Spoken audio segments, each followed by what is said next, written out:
Hi, this is Lucia with The Art of Love. So today I have an email from a woman who wonders what is going on with the guy that she's dating and if no contact will work.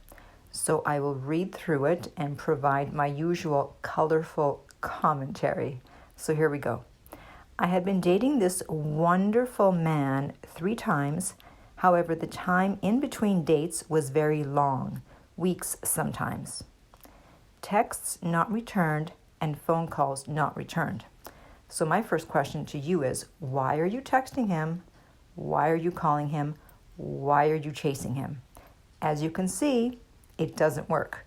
This isn't about being old-fashioned. It's about what's effective. It's about what works.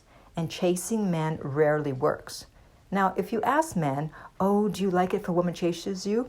Of course they're going to say, oh, yes, I don't mind. Why would they mind? It makes things easier for them.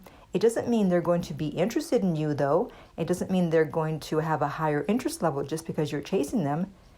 You're just making it easier for them so they can just lean back and do nothing. But a man that's really interested in you, he is going to go for you. He's going to chase you because men go after what they want. And if they're not going after you, then you are not what they want. And so texting and calling is not going to do anything. The man has to chase the woman. Have you ever seen the deer chase the hunter? That would be weird, very weird. The hunter chases the deer. The man chases the woman. Not old-fashioned. It's what is effective. It's the way nature has made it. So let's try to work with nature rather than work against it just because we're impatient and needy and insecure. Continuing on, he never really broke up officially because we were not really a couple. Exactly. How can he break up with you if you're not even a couple? I was continually frustrated with the time in between dates. It's only been 3 dates. You're not a couple. You're trying to rush things. You're trying to move things along. This is the mistake people make at the beginning. They feel insecure and they want to feel secure, so they think, well, we've got to see each other more often so we can hurry up and become a couple. You have to let things take their natural course instead of trying to push him to see you more often. If he's not that interested, or if he's busy, or if he's seeing other women, then pushing him is only going to push him away, as you will see as I read here. So she was frustrated. Well, that's dating, okay? That's what dating is. You see someone, and then you see someone again, but you don't necessarily know when. You don't own them. They're not your partner when you're dating.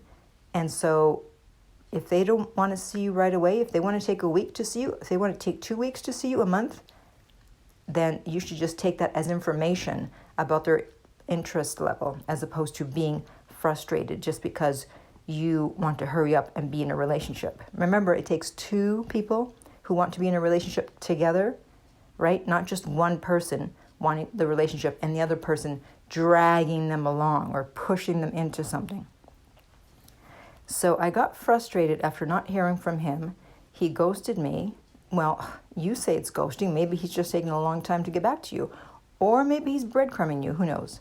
So I left a voicemail and I said I couldn't go on with this type of disrespect. Oh my God. See, this is when guys start calling women crazy. But what disrespect? What disrespect? If he doesn't want to see you for 2 weeks, why is he disrespecting you? You're expecting too much too soon. Anyway, she continues, then I regretted all of this, oh boy, and sent him an explanatory text and another phone call and still nothing. Gee, what a surprise. First you left the voicemail about disrespect, which when he heard it, he probably thought, okay, yeah, I'm done with this one. And then you backtrack, which is like the worst thing you can do. It's the worst thing you can do. That's why you have to really be careful what you do and what you say. Because if you don't mean it, or if you do it in a moment of anger, and then you backtrack, you will lose all credibility and you will lose respect. So she says, so all I'm left with is utter confusion and he won't talk to me at all. Well, there's nothing to be confused about. I've just explained what's going on. Of course he won't talk to you. I haven't been contacting him and not sure what to do. I really cared for him and possibly overreacted because I'm a fire sign. Let's not blame astrology for this, okay? You overreacted, as I mentioned before, because of your high interest level, your insecurity, your neediness, and your ego. So you need to keep all those things in check. That's when people get in trouble with dating, because of their high interest level and their ego. When you react, that's usually where you're reacting from. What do you do at this point? Nothing. You've done enough. I guess I really was kind of feeling that he was trying to break up with me by ghosting me.